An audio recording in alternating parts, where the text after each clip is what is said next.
A história do avivamento Azusa. Capítulo 1. Depois da misericórdia, o juízo. Nessa mesma época, escrevi um artigo para o jornal, do qual extraí o que se segue. A misericórdia rejeitada significa juízo, e isso numa escala proporcional. Em toda a história deste mundo de Deus, houve sempre uma oferta de misericórdia seguida de juízo divino. Primeiro vem Cristo no cavalo branco da misericórdia. Depois vem os cavalos vermelhos, preto e amarelo da guerra, da fome e da morte. Os profetas não pararam de alertar Israel noite e dia, mas suas lágrimas e advertências, na maioria, foram em vão. A terrível destruição de Jerusalém em 70 anos depois de Cristo, que resultou no extermínio de 1 milhão de judeus e na prisão de muitos outros, fora precedida pela oferta divina de misericórdia pelas mãos do próprio Filho de Deus. Em 1859, uma grande onda de avivamento visitou nosso país, levando 500 mil de pessoas à salvação. Imediatamente após, porém, ocorreu a Grande Carnificina de 1861 a 1865, durante a Guerra da Secessão. E agora que antecipamos o grande avivamento que está para chegar e já está assumindo proporções mundiais, pergunto se o juízo não seguirá a misericórdia como das outras vezes, e será julgamento na mesma proporção de misericórdia oferecida. A presente atitude belicosa e a angústia de tantas nações fazem-nos questionar se o juízo que se seguirá não nos mergulhará na grande tribulação. Para o jornal O Avivalista de Deus eu escrevi: a descrença sob todas as formas está vindo sobre nós como grande inundação. Mas eis que o nosso Deus também vem, um estandarte se levanta contra o inimigo. O Senhor está escolhendo os seus obreiros. É chegada a hora de perceber a visão da obra a ser feita. Fala o poderoso, o Senhor Deus, e chama a terra desde o levante até o poente. Vem o nosso Deus e não guarda silêncio. Congregai os meus santos, os que comigo fizeram aliança por meio de sacrifícios. Salmo 50, versos 1, 3 e 5. Naquele tempo, eu costumava declarar que preferiria viver 6 meses em 1905 a 50 anos noutra época. Grandes coisas se iniciavam a partir do grão de trigo que estivesse disposto a cair na terra e morrer. Havia promessas de grandes colheitas, mas, para os insensatos espirituais, tudo isso não passava de bobagem. Escrevi outra carta para Eva Roberts, pedindo orações incessantes pela Califórnia. Assim, continuávamos ligados em oração com Gales em favor de um avivamento. Naquele tempo, a verdadeira oração ainda não era bem compreendida. Era difícil achar um lugar tranquilo onde não se fosse incomodado. Ter experiência de Getsemane com Jesus era raro entre os santos naqueles dias.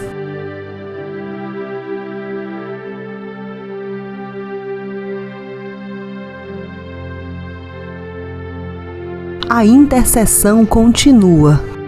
Certo dia, na igreja de Smalley, eu estava gemendo em oração no altar. O espírito de intercessão estava sobre mim, mas, ainda assim, um irmão repreendeu-me com severidade, pois não compreendia o que estava acontecendo.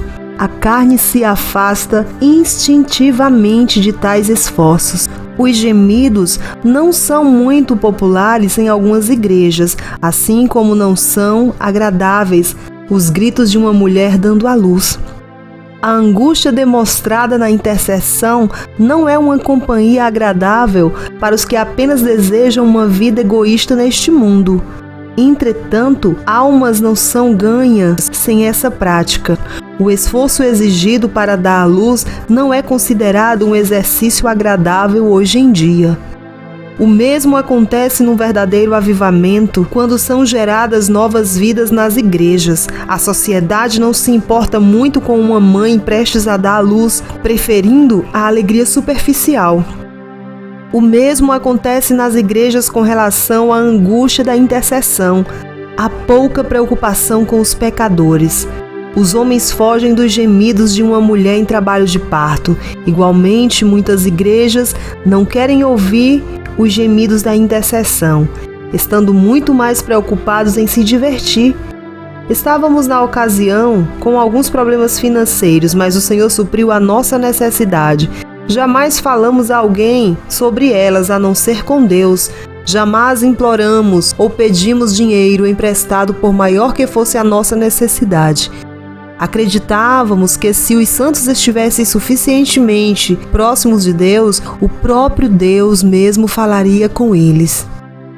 Confiávamos inteiramente nele e ficaríamos sem nada se ele não enviasse ajuda.